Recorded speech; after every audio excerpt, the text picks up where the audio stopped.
Hi, dreamers. I'm Percival, And I'm Viviane. and we are your hosts of the Dreamscape Chronicles.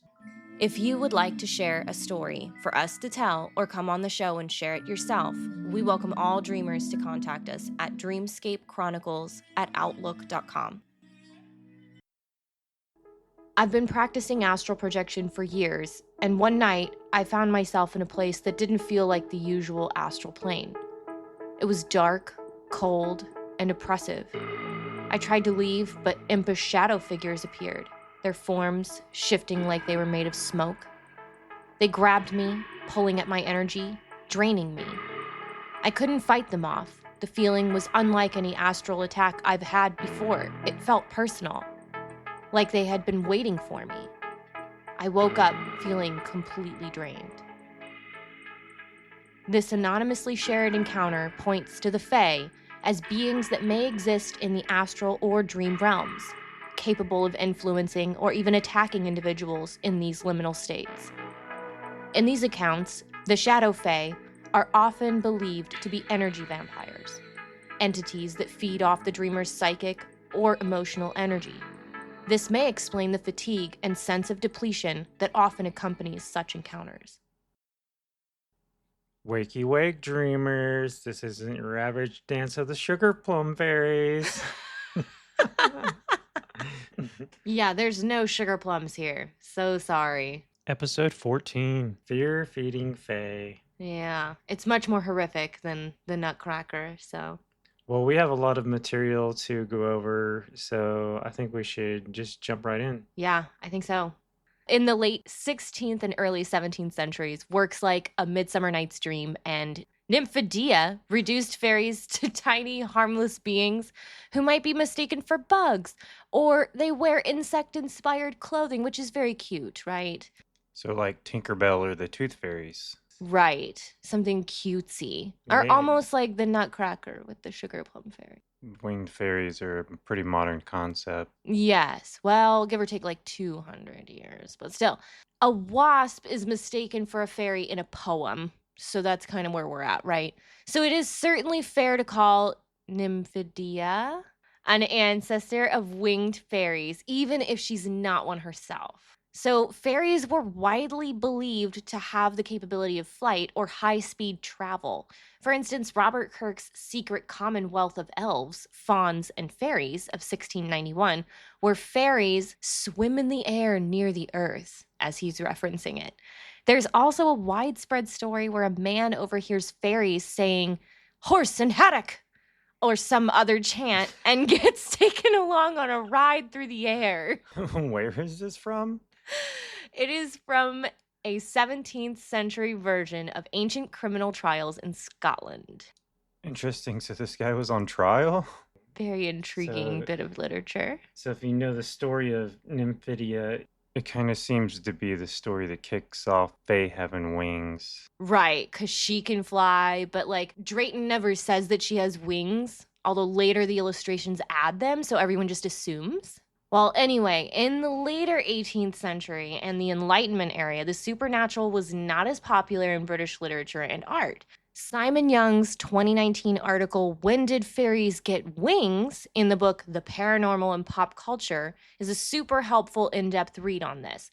Young credits a specific group of artists, including William Blake, Henry Fuseli, and Thomas Stothard, who stood out for focusing on supernatural subjects, including fairies and sylphs. They drew fairies with insect or butterfly wings, possibly to differentiate them from angels, which is kind of funny. Yeah, Henry Fuseli is the one I mentioned painted the nightmare.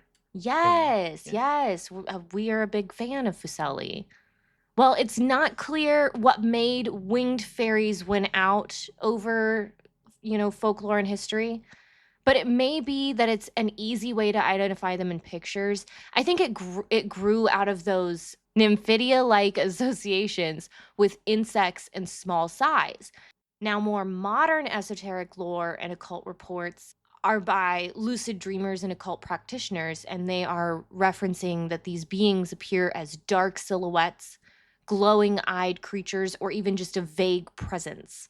And they're believed by some to feed off fear or energy during your sleep. These entities are considered dangerous and are often warded off with rituals or protections. Very interesting. Yeah. How neat. That's pretty neat. Oh, so good. Well, let's get into the creature feature of this. I think you were saying it earlier when we were kind of discussing this topic. Fae is a popularized term, but a lot of people don't know the different versions that it comes in. I don't know how do you want to explain that?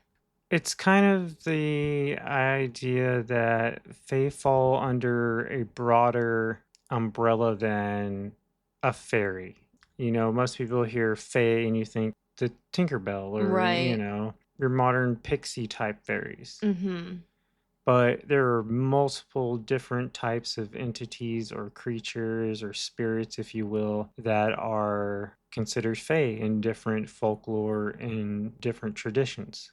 I have to admit, when we started on this subject and we started getting into this topic, I realized how heavily my brain was engaged into this like super Western, idyllic, like airbrushed version of what a fae would be. No, I totally get that. Yeah, for sure. I could talk about some of the fae that are kind of popular. For people who are not like me, I mean, because I didn't know about any of them. Did you know about any? I mean, I guess I know a little like just pop culture references, but Okay. past that, no, I don't think I knew anything going into this one. Well, we'll definitely get into some pop culture references later on with it. Don't you worry, I got you there. So, one that we've talked about before from the Nordic folklore is the mare, and it's a fae-like entity that sits on the chest of the sleepers, causing sleep paralysis and terrifying dreams. It's basically a succubus kind of entity, I would Okay, say, gotcha. more of like a spirit type entity. Now this is where the word nightmare originates, right? Yes, this is Okay. where that originates from. Which is so cool. I love knowing the history behind. As far as we know, it's like a Germanic Nordic Yeah. Well, that makes folklore. sense then. If we go to Ireland and Scotland, we have the Banshee, of course, The crying one, which is pretty much one of the most famous. I think most people would say it's wailing or wailing, a screaming. wailing spirit. It's considered like a harbinger of death Oh, or crap. impending doom. That's crazy. I could be wrong, but No, but that does make sense. I mean, I don't think it would be good to be hearing a spirit that's screaming all the time. I don't think that's a harbinger of good. then we have these elf-like creatures called the Sidhe. So in Irish folklore, the Sidhe are the people of the mounds. They're considered to be a race of supernatural beings, sometimes benevolent, but then sometimes malevolent, and they're linked to various supernatural occurrences and are often associated with fairy mounds. Okay. And the Sidhe are very intelligent, powerful beings. They're sometimes terrifying, like a force of nature. And they're not described as cute little creatures with sparkly wings. They're often associated with the natural world and are said to be as cruel as kind as the natural world they are tied to. And they do have other roots in Gaelic and Scottish folklore, but generally they're known as fairies. Then we have the dryads and other elemental type fae from the Greco-Roman and Celtic mythologies. Okay. And these are pretty much nature spirits that appear in dreams and offer messages tied to like environmental changes or a sort of emotional healing. Yeah. Forest dreams with tree spirits or dryads, or like the water elementals like undines, Yeah. are reported to have some type of calming effect but can become ominous. Hmm. But elementals, we can probably go into that Yeah. further on down the line. Yeah, by the way, guys, we're going to be covering a lot on this topic. So if we ever hit on something that we can't really get into this round, send us a message, reach out, let us know you're interested, and we'll see what we can do about doing another episode on it. Yeah, for sure. Then we have another one that's well known, and that would be the trickster fae, or like a changeling, Oh, yeah, yeah, yeah. and often appearing as babies or children that seem to be off. Hmm. Trickster fae can often create confusing and looping dreams. It's like the concept of Groundhog's Day. Now, changelings, and this is the pop culture references on my side, but the changelings kind of, when you notice them, it's like they're a little sickly, right? Right. Like they appear a little sickly. I know that they're said to have an insatiable hunger and do things like cry and act out like a normal child. Yeah, which makes sense. I mean, they're a completely different entity trying to pretend to be something else. Yeah, and a lot of these changeling stories seem to be pretty tragic. We'll go ahead and tell you guys about one of the most popular known changeling stories, if you would like to read it. Yeah, that'd be great. That'd be great. This is about Bridget Cleary, who was a 26-year-old Irish woman, and she was murdered by her husband in 1895. Bridget was reported missing in March of 1895. She had evidently been ill for several days. Her diagnosis was said to be bronchitis. More than a week into her illness, on March 13th, 1895, a physician visited her at her home. Her condition was considered sufficiently grave that a priest soon followed to administer last rites. Several of Bridget's friends and family members attended to her over the next 2 days, and a number of home remedies were administered, including one ritual that anticipated her later demise.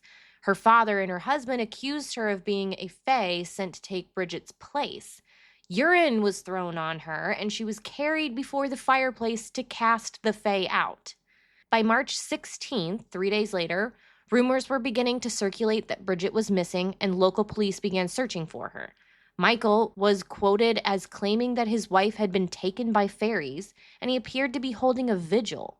Witness statements were gathered over the ensuing week, and by the time Bridget's burnt corpse was found in a shallow grave on March 22nd, 9 people had been charged in her disappearance, including her husband.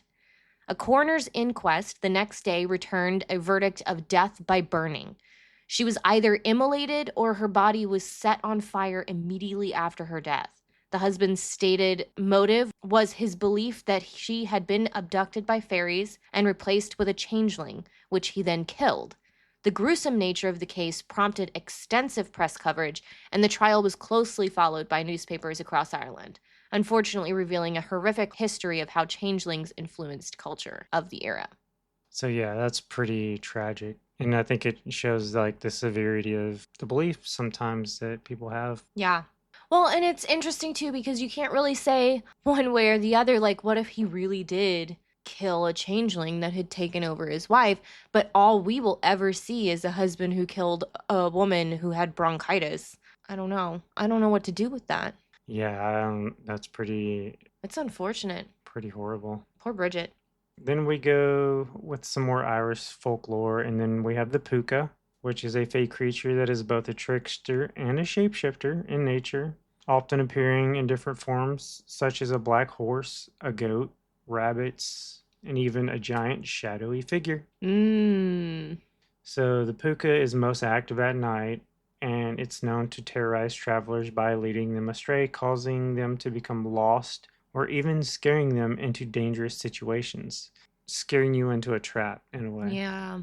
Which is almost more terrifying. Very mischievous. Yes, because it's intended, like some of these spirits or entities that we encounter, it's accidental or sheerly coincidental, but these things are planning it. Right, exactly. And then we have the Pori, or the red caps.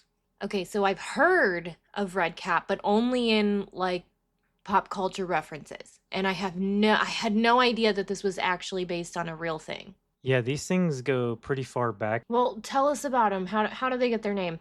So, red caps are generally small with sharp teeth and claws. Sometimes people say their eyes glow and like a terrifying laugh that kind of reverberates.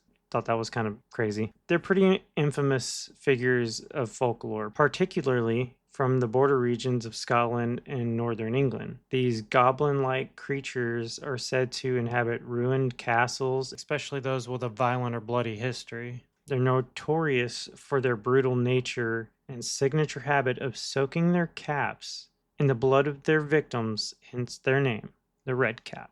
See, that's so crazy to me. Honestly, before you said, terrifying laugh and red caps soaked in blood, really feel like you were describing my cat. I think most people think, oh, like a gnome, because most people see little gnomes Yeah. with red hats. And they're And so cute. it's like, no, a gnome is not a red cap. No, no. Sorry. I see what you did there. That's bad joke number 67. So there is an interesting historical account of a legend of Robin Redcap. Oh? So I don't know if you've heard of this, but it is rooted in Scottish folklore and linked to one of the most notorious figures of the borders, Lord William de Sully. While there's no verified, real first-hand account of a redcap, as they are figures of legend, there are folkloric reports of personal testimonies from the 18th to the 20th century that some claim to be true experiences. Huh. And this William de Sully is one of them? Well, it's more or less a tale that involves him and a specific redcap. But with this tale going back to the 13th and 14th century, at Hermitage Castle on the Scottish borders, William de Sully, a real historical figure, was a nobleman with powerful ties to Scottish royalty. As a lord of Hermitage Castle, de Sully controlled a vital stretch of the lawless borderlands, infamous for conflict, rebellion, and bloodshed. Historical records describe him as being cruel, but folklore takes it much further. According to legend, de Sully dabbled in the black arts, using necromancy, alchemical text, and demonic summonings to maintain his grip on power. His alleged magical practices earned him a terrifying servant known as Robin Redcap. Dun dun dun! So I think you're probably wondering at this point, who or what was Robin Redcap? A goblin, of course. Yes, it's the goblins. Really? Because, I mean, he was summoned, so I'm kind of thinking he's something else. You know what I mean?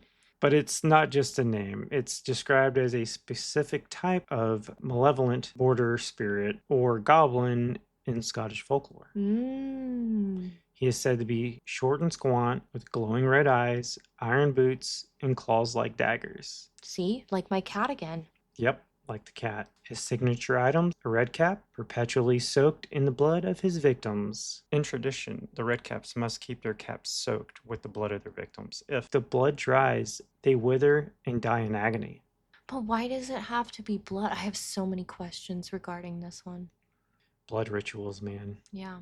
So, unlike many supernatural entities, redcaps are not shy or elusive. They are bold killers known to assault travelers, soldiers, and anyone foolish enough to linger in cursed ruins. You know, I don't think I ever thought that an entity that dips its hat in its victim's blood would ever be considered shy or elusive. See that guy covered in blood over there? Yeah. He's shy. He's an introvert. Oh, goodness. So, Robin Redcap is said to have served Lord de Sully directly as a familiar spirit, a demonic companion bound by pact. See, there is a demonic element then. The cruel pact and Tower of Torment, you may ask. Tell us of this local legend. The local legend claims that de Sully and Robin Redcap together abducted local villagers, including children, to perform dark rituals in the vaults beneath Hermitage Castle. Oh, shit. The people of the town lived in terror. Crops failed, livestock vanished, entire families disappeared into the misty hills. Oh my gosh. Eventually, the people rose up against de Sully, but the sorcerer was said to be invulnerable to iron or steel, protected by a pact with his familiar, so they devised a punishment. You know, it's interesting because they say that cold iron or forged iron is a good ward against spirits and fae. But yeah, I just thought that was interesting. But we do have the story account of this. You want to go ahead and read the story that we have for this? I would be honored. In the early 14th century, William de Sully, a powerful and reviled Scottish noble, ruled Hermitage Castle in the remote borders with an iron hand, and, according to legend, a heart steeped in sorcery. Feared for his cruelty and rumored allegiance to the dark arts, de Sully was said to have summoned a demonic familiar known as Robin Redcap, a malevolent, goblin-like entity who craved human blood to keep his namesake cap soaked. Within the cold stone walls of Hermitage, De Soleil and Redcap reportedly carried out grisly rituals, abducting local villagers, men, women, and children for sacrifice in the castle's underground chambers. Redcap, with glowing red eyes, iron boots, and razor claws, stalked the battlements and passageways, said to be responsible for countless disappearances. The terror escalated until the local populace, unable to combat De Soleil by conventional means, he was thought immune to iron or steel, rose in revolt. According to enduring folklore, they captured him and, at 9 Stane Rig, boiled him alive in molten lead. Though historical records say he died in prison, the legend holds that Robin Redcap escaped, and to this day travelers speak of cold winds, dragging footsteps, and red-stained stones in the ruins of Hermitage Castle, an eternal echo of the evil that once ruled there. It's a very good tale, and it kind of reminds me of Stephen King's movie Cat's Eye, where the little goblin creature with the red cap would come out at nighttime. Oh, okay. It's a pretty old movie, but it has Drew Barrymore in it when she's a kid, and there's like what looks like a little red cap coming out of the wall at night, and it like crawls on her. It's like sucking her soul out of her mouth while she's sleeping. What did Drew ever do to him? She just slept. Well, that's just rude. He was like stealing her soul at nighttime while she was sleeping, and the cat pretty much saved her. Oh my god. Yeah. See? More reasons to get a cat. Cat 1, Goblin 0. And then there's that other newer movie called Unwelcome. Unwelcome. Oh, okay, yeah. Yeah. And she had all the crazy stuff, and they were like, you got to leave them the offerings. And she was like, no, Yes. I'm not going to leave them the offerings. And of course, then they started causing chaos. Bum, bum, bum. Little red caps. That was a pretty Mhm. crazy movie. Pretty wicked. So moving on from red caps, little goblins. Let's talk about little blue lights. Oh, these are some of my favorite. Me too, actually. They're cute. Well, they can be, right? In theory. Yeah. So the next one we're going to talk about is more of an English type folklore, but I'm pretty sure this is across multiple cultures. There's this same phenomena. So it's not, I wouldn't say it's nailed down to one area. We're Fair. talking about the will-o'-wisp, Will-o'-the-wisp. also known as fool's fire or ignis fatuus, is a floating light that appears in dark, marshy areas at night. Not swamp gas. Bum, bum, bum. While not always classified as a fae, the will-o'-the-wisp is often thought to be a spirit or fae creature that lures travelers off the path or leads them into dangerous places. For instance, swampy areas where they may become lost or even perish. It is said to be the spirit of a lost soul or a mischievous fae that delights in causing people to wander into peril. See, and I think my favorite part about the Will-o'-the-Wisp is that there are so many different stories that they contradict. Is it a negative thing? Is it a positive thing? I honestly see them as more like 3-year-olds. They're not intending to be mean, but they do want to have fun. It could be that they're playing with people. Yeah, very childlike in their endeavors. Yeah, and then you hear people say that they've had will-o'-the-wisp help them before. Right, like guiding them rather than leading them astray. Right, so I guess, it goes both ways. I guess if it is a spirit, then it just depends on what the spirit's priorities are, right? That's true, very true. Yeah. And since I grew up in the swamp, I was always looking for these fairy lights or swamp gas. But yeah. So we have a story about a will-o'-the-wisp. Do you want to read that one too? Yes, I do. Okay, well, let's go for it. This one's kind of eerie, very creepy. A man recounts an encounter he had while hiking alone at night in a dense forest near an old forgotten village. He had been hearing stories of fae lights or will-o'-the-wisps from the locals, but had dismissed them as folklore. However, his perception changed one night when he found himself near a dark hollow in the woods.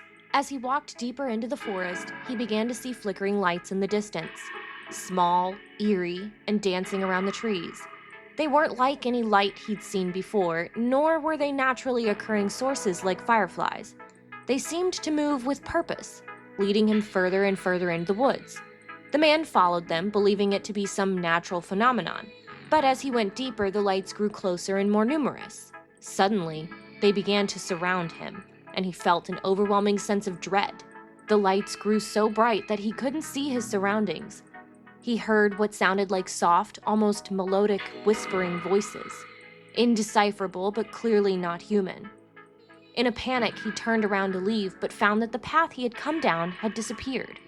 The woods seemed to have changed. He could no longer see the familiar landmarks or path he had been following. The air felt thick and oppressive, and the whispering grew louder, now more insistent. In a final, desperate bid to escape, the man ran blindly through the woods, hearing footsteps and twigs snapping behind him. After what felt like hours, he stumbled into a nearby village, disoriented and terrified. The locals, upon hearing his story, simply nodded grimly, telling him that he had come too close to the Fey realm. They explained that many had disappeared in those woods, lost to the flickering lights of the Fey who tricked travelers into becoming part of their twisted world. Kind of sounds like the start of a D&D campaign. Doesn't it? It does. Roll for initiative. So then, if we go a little bit deeper into the Fey realm, we see that they are divided into courts. Yes. Which originally, I think that there was only one court, or at least acknowledged only one court, until now they're separated. Yeah. It's like the balance of good and evil, or light and dark. Yes. And so what we're talking about is the Seelie, which is the good, and Unseelie, which would be considered the bad court. So the Seelie is like benevolent or neutral Fae. They appear in dreams to offer guidance, warnings, even gifts. They're often associated with light and nature or like helpful spirits. They're often viewed as associated with light and growth and positive Fae energies. However, their behavior is still unpredictable and occasionally dangerous. They might seem more benevolent in comparison to the Unseelie court, but misdeeds can still occur, particularly if humans don't respect fairy laws or etiquette. That etiquette got to be on point. Better know which spoon's for which, okay? Don't you be using that salad fork for your steak, okay, friend? Historically, the Seelie Fae were described as appearing during the day or dawn, a time when the light of the sun was growing. This reflected their association with life and growth and vibrancy. Now, on the opposite end of the spectrum, you have the Unseelie court, which is typically seen as the darker, more dangerous faction. They're a malevolent or chaotic Fae, known to cause nightmares, confusion, sleep disturbances. Some accounts describe dream visitations as a form of psychic attack or spiritual harassment.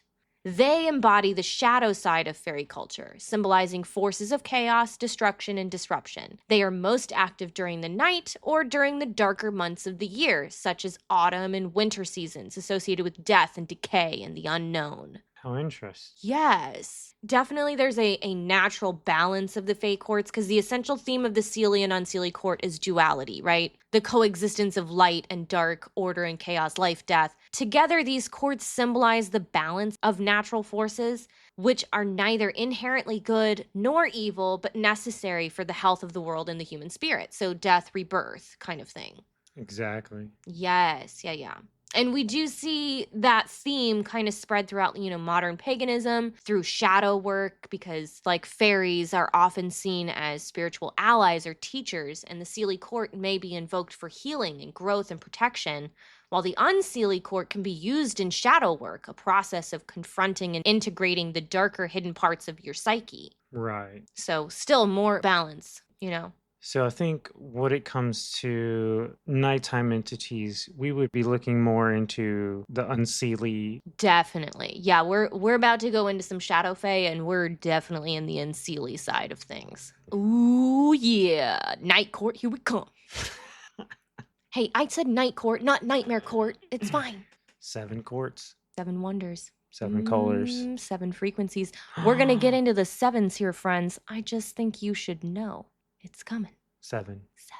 Not the 7-Eleven. 7. So, Shadow Fae are pretty much a class of Fae-like entities commonly described in modern esoteric, occult, and paranormal literature. Unlike the whimsical or naturalist fairies of folklore, Shadow Fae are associated with darkness, deception, parasitism, and psychological intrusion, especially through dreams. Which is interesting because we just had kind of some conversation about parasitism. Yes, that's where we're going. So, from a Jungian or depth psychology perspective, shadow fae can represent shadow self, the repressed parts of our internal self. Which is kind of what we were talking about shadow work with. Right. If you don't know about shadow work, you don't need to know about no shadow work. Yeah. No, but I mean, everybody can work on some internal healing, Definitely. Anyways, so the dreams featuring them often emerge during deep stress or inner conflict, periods of transformation or ego breakdown, Okay. encounters with guilt, depression, or self-sabotage. It feels a lot like turning 30, but yeah, check. Pretty much, but you see the pattern with trauma and stress and changes of life and these things popping up, right? So that's another one of those little connection nuggets that we look for. Connection nugget. Yeah, we're getting 12 piece at this point. I don't know what happened to the other two nuggets. We don't know. They lost. These dreams can be painful but catalytic, prompting necessary psychological integration. That's smart. Yeah, that's fair though. Like it does it like forces you to deal with things that you know you're not dealing with. Exactly. Internally, it's like your psyche is forcing you to deal with these things. Also similar to turning 30. So there's that. What are you talking about? Yeah. I don't know. Aren't you like 60 by now? What's the year? So, spiritual or paranormal interpretations of the Fae. Among those who believe in the literal existence of non-physical entities, shadow Fae are often thought to be interdimensional parasites or dream invaders. What? Interdimensional parasites. See episode 12 on astral parasites for more. Nice plug. Thank you. I hear Dream Invaders and I'm like, man, this could have been an 80s arcade game. Oh my gosh, I was thinking the same. So they feed on negative emotions or fear. Check. They can enter a person's energetic field during sleep. Check. Probably.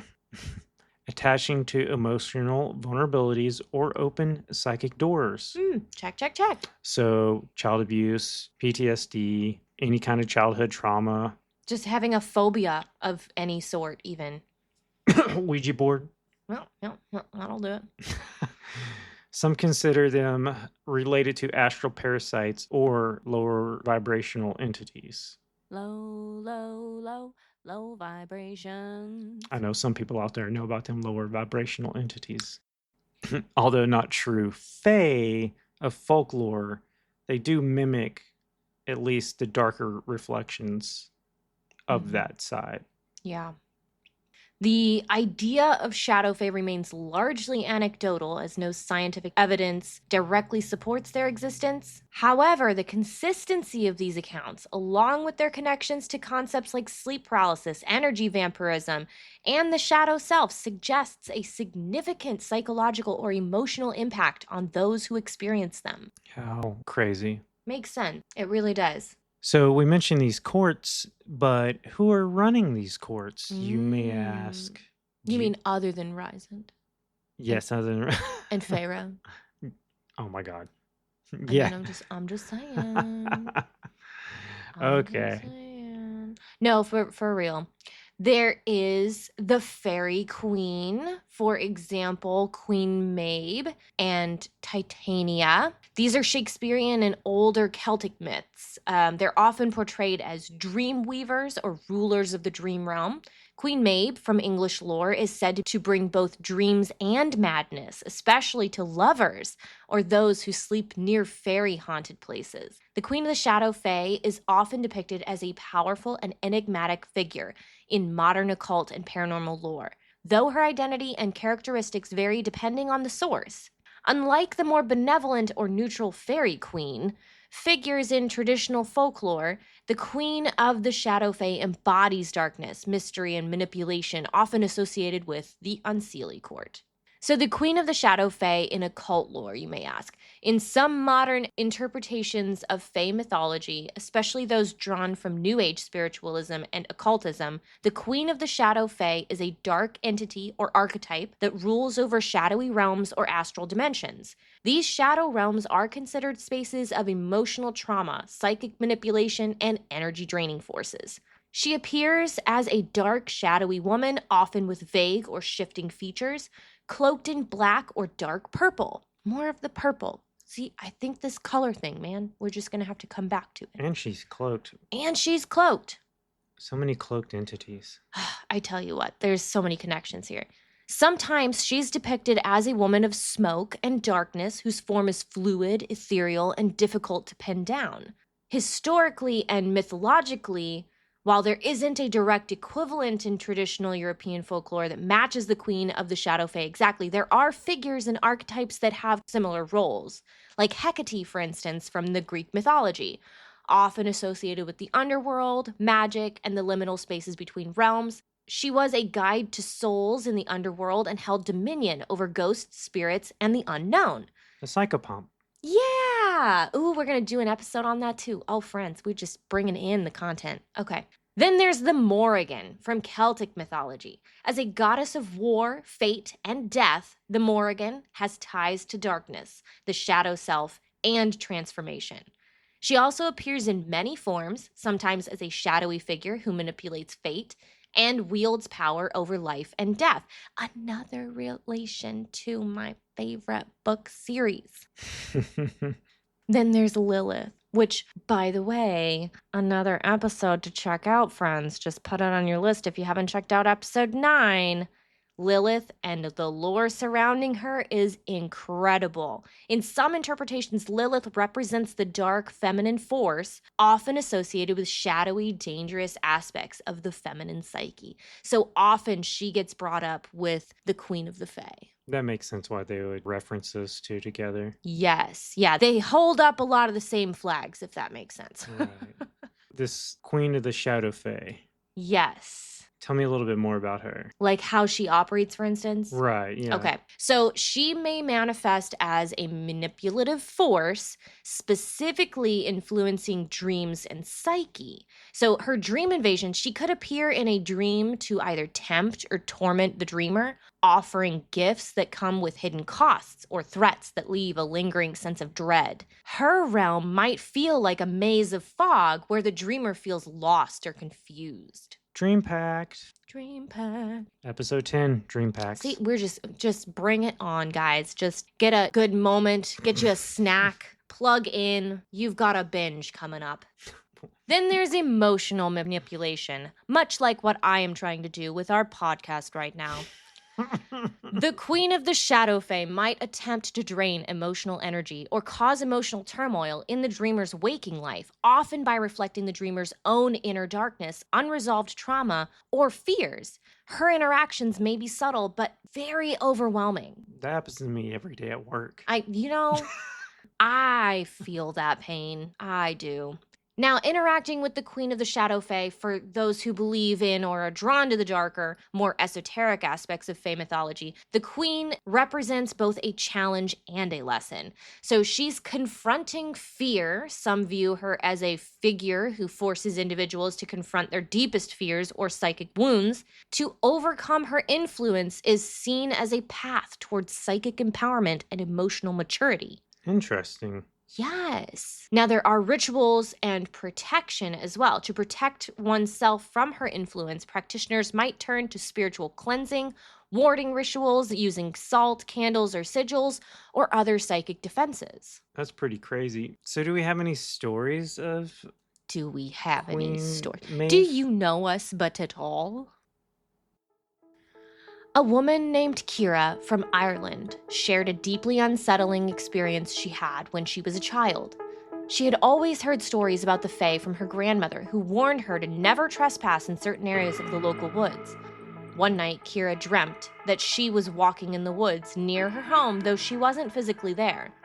In the dream, Kira was suddenly surrounded by fog. She could hear whispers in the air, a low hum that seemed to come from nowhere. The fog parted, revealing a large, shadowy figure at the center of the clearing. The figure was tall and slender, wearing a gown that shimmered like moonlight. The figure had a crown made of twisted vines and glowing flowers. The creature smiled at her, and though she was terrified, she felt compelled to approach. The Fey woman spoke to her. It's okay, I'm gonna move it. It's got attacked by a fucking red cap. Oh my god! Okay. Send help! The Fey Queen reached out and placed her icy hand on Kira's forehead, whispering, "Do not stray too far." You know what's interesting?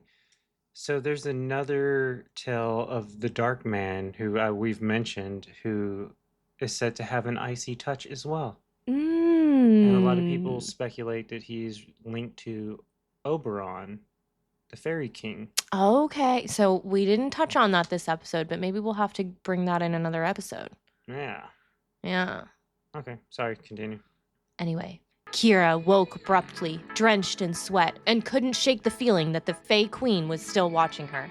A few days later, Kira found herself walking near the edge of the woods where her grandmother had warned her never to go. She felt an almost magnetic pull to enter, but then the dream came back to her mind, the Fey Queen's warning. She turned back. Now, this story really focuses on the queen, but duality and all that being so very prominent in the Fey world, I think it's worth mentioning the king. So this is a twofer. Got one story about the queen. I also have a story about the king. Okay, let's hear it. All right. A man named James from the Scottish Highland recalled a very strange dream he had during a particularly difficult time in his life. He had recently been going through a period of personal struggle and feeling lost. One night, after a particularly frustrating day, he fell into a deep sleep and found himself in the middle of a dark forest, surrounded by tall trees whose canopies blacked out most of the moonlight. In the dream, he began walking down a path that seemed to appear out of nowhere. It was narrow, winding, and overgrown with moss and ivy, leading him deeper into the forest. As he walked, he began to hear faint drums and singing, as if a distant celebration was taking place. Eventually, the path led him to a clearing, where he saw a figure standing before an ornate throne made of roots and stone. The figure was tall and imposing, with a long cloak made of dark, flowing fabric. The face of the figure was partially obscured by a crown of intricate silver thorns. When James approached, the figure spoke, saying, "You have lost your way, but I offer you a path forward. Choose wisely." Suddenly, the figure extended a hand, and in that moment, James felt a rush of intense emotion, fear, longing, and wonder all at once. He had a brief vision of two paths, one leading through a dark forest and the other bathed in bright light. But he couldn't make a decision. He woke up with his heart racing and an overwhelming sense of unease. Over the next few days, James began to see subtle signs that seemed to confirm the dream. His paths in life, both personal and professional, were indeed at a crossroads, and the choice he had to make seemed to weigh heavily on him. He was left with the impression that the Fairy King had somehow influenced his waking reality. How crazy. I know, it's very intriguing. Those are so unique. And I think a lot of the things with the Fae, the stories that we've uncovered here, it's very chicken and egg, right? Because was it that the personal trauma and drama were already there and the Fae are helping you with it? Or is it that the Fae is leading you into these turmoils? It could possibly be both, but I feel like if these things are just like the other things, your body's putting off these emotions. And if they're feeding on energy, like some kind of vampiric energy feeder, Yeah, then why not? You're basically like a free meal. They're that's fair, yeah. just gonna home in on you. Right. And the more trauma, the better. Maybe it's like tenderizing. But maybe these other things like to do that because of the effects it causes us to release in our body that they can feed off of. Right, right. So the question really remains, who's going to make the first approved version of Fae Deet? What? Well, if they're like mosquitoes, can't we, I don't know, can we burn like a citronella Fae candle? Fae away. Fae away. Oh, hold on, folks. Oh gosh. Here comes a commercial. Dun, dun, dun, dun, dun, dun, dun. Well, hello there, ladies. It's Susan here, homemaker, PTA treasurer, and now official banisher of otherworldly pests. That's right. Thanks to Fayaway, my family sleeps soundly without so much as a spectral giggle in the night. You see, ever since little Tommy brought home that odd toadstool crown from the woods, things got downright unpleasant. Milk soured on the shelf, the radio spoke in riddles, and I swear I saw our garden gnome blink. But then a neighbor whispered the secret every smart housewife should know. Fayaway, the only home spray specially formulated to repel malevolent spirits, mischievous sprites, and all manner of uninvited ethereal guests. That's right, Susan. Fayaway uses our patent blend of iron shavings, rowan essence, and just a hint of mother's intuition. Scientifically proven to keep pesky phantoms, woodland tricksters, and sassy specters at bay. Backed by studies at the Eldridge Domestic Sciences Institute. Just a spritz around the hearth, under the baby's cradle, and poof! No more eerie laughter or disappearing spoons. Now I've got time to focus on real chores, like teaching Mr. Jenkins to stop leaving his socks in the void. So ladies, don't let your home become a haunted hootenanny. Ask your grocer for a bottle with the shimmering label and the smiling banshee. That's Fayaway. When shadows creep and whispers play, just spritz a little Fayaway.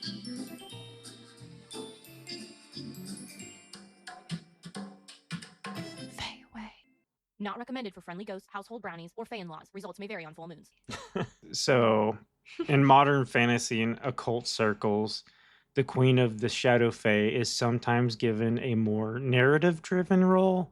Okay. So, like archetypes, for example, she's often depicted as a powerful queen whose ambition revolves around ruling the darker realms of the astral plane or manipulating fates of mortals who venture too close to her domain. Okay, yeah. Even some authors and spiritual practitioners refer to her with names like the Shadow Queen, the Dark Empress, or Mistress of Shadows.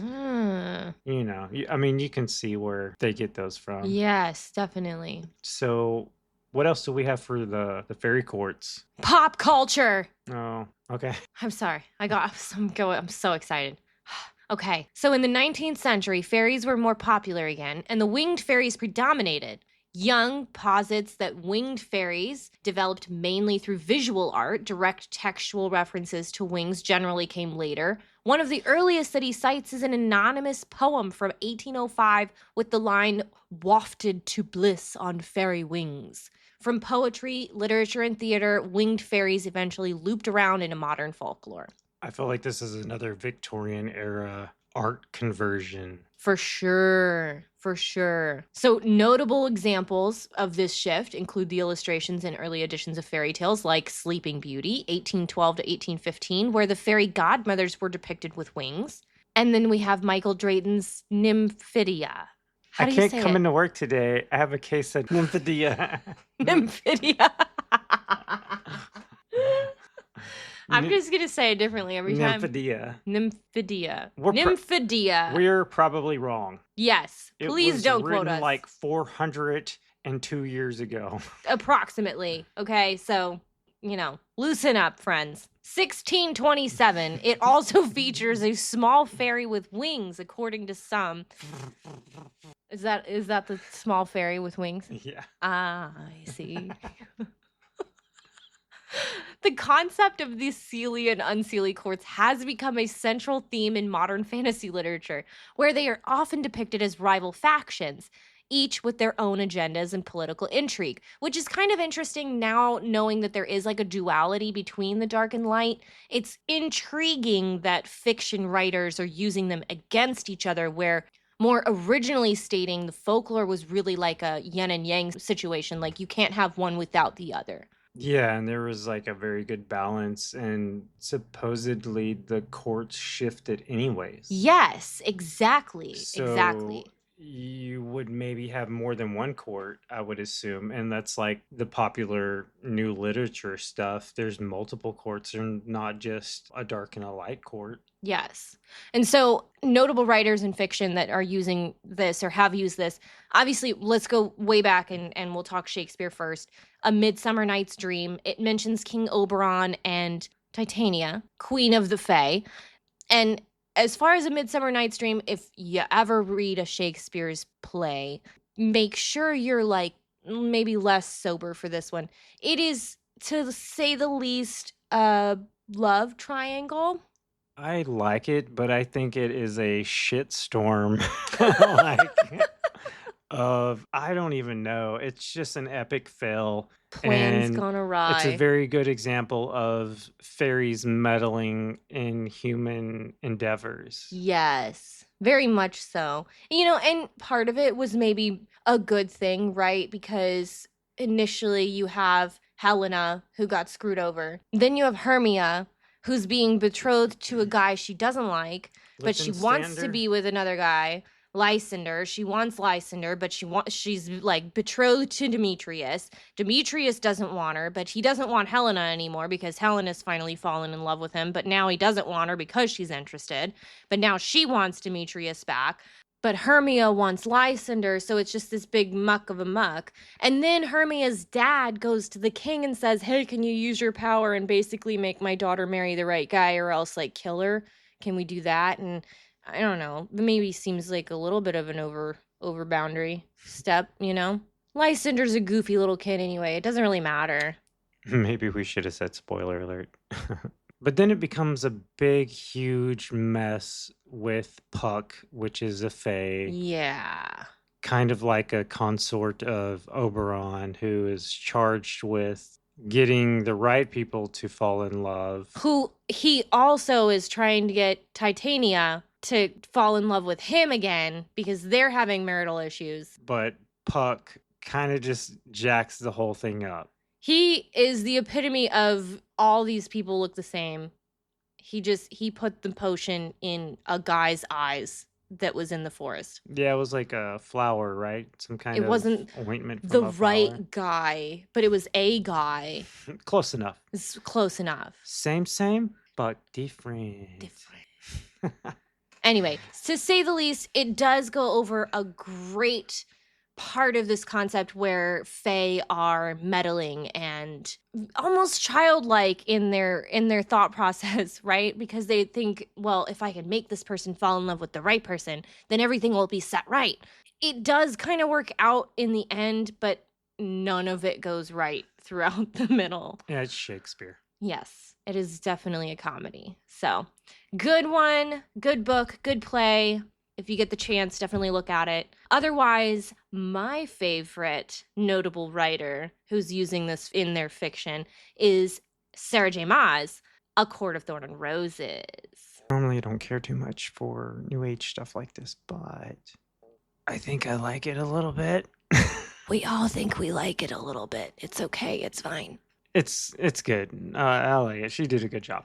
She did do a lot of research, to be honest. There's a lot of entities in the book that are really intriguing. They have a lot of connections to real life folklore and concepts that we talk about a lot on the show, actually. So, and I mentioned before that she had a dream that led her to this idea for this book series. Yes, she did. And ironically, she has 7 courts in her book for the fairies. Indeed. They have one for each season. And then they have the solar courts, which is dawn, day, and night. So that's super interesting that she implemented that number 7 in her books. Yes. And 7 colors. 7. And frequencies. 7. Or dimensions. 7. We'll bring it back up, guys. One day. In Sarah J. Maas' story, it is interesting that even though there are kings and queens, or high fae rather, not really kings and queens, of these courts, they each also have corresponding powers, usually something along the lines of nature or elemental. And +2 to dex and 1 to intelligence. Well, there's that too. Lightning bolt! Lightning bolt! Oh my god. Oh my god. Do I get like any attacks in here? Okay, anyway. Anyway, there's a lot of connections. It's a great book series. Highly recommend. Also, it's also just, it is fiction, but it's incredible. And it's really well backed up by a lot of her research that she did. Good series. Good series. Yeah, and I find it so interesting that there's so many authors that interweave these unique entities and synchronicities into their stories. Yes. And a lot of them get these ideas through dreams. Yeah. Even so, amongst all of these different types of entities, despite their differences, Fae share several similarities across various mythologies and religious traditions. It's true. Both are often supernatural, possessing powers beyond human capabilities. They can be seen as messengers or intermediaries, though their relationships with humanity varies. Right. They are very frequently tied to immortality or agelessness and have the ability to shapeshift or assume various forms, Yeah. much like a lot of these shadow figures. Or Tamlin. Yep. They really seem like they're kind of like in between helping and hurting. Like you catch them on the wrong day and Yeah. you might have a bad day. It definitely seems like their morals are on a flip of a coin. Pretty much. It's scary. But yeah, the Fae are very unique creatures. That's true. And there's so much to their realm. I feel like we just scratched the surface as far as, the ones that are relating to our dream entities that we've been talking about this whole season. It seemed like a obvious way to go. But as far as the Fae as an entirety, it is so massive. We could definitely do a second or third episode on these, I feel like. And this stuff even branches over into like child abduction Mm-hmm. and possible connections with like alien abduction and the Fae, Yeah. or angelic beings and the Fae, and how all those are very similar in nature of how certain events unfold when people meet these creatures. For sure. For sure. Yeah. It'll be an intriguing episode to make someday. But yeah, I think that concludes our fairy encounters. For now, it concludes. It's a nice tie up for what we were discussing anyway. Yeah, I totally agree. But in the meantime, don't forget to follow and leave a 5-star rating on Spotify, Apple Podcast, other streaming platforms. It really helps us to grow and reach other listeners. Join us over on Instagram and X for updates on the show and some really wicked cover art. Patreon will be dropping soon with some extra content for subscribers. And don't forget to like, share, comment, do a little dance, make a little love, just in a general sense, get down tonight. With our show, hopefully. I really hope so. But until then, keep dreaming and join us in discovering what may lie beyond the walls of sleep.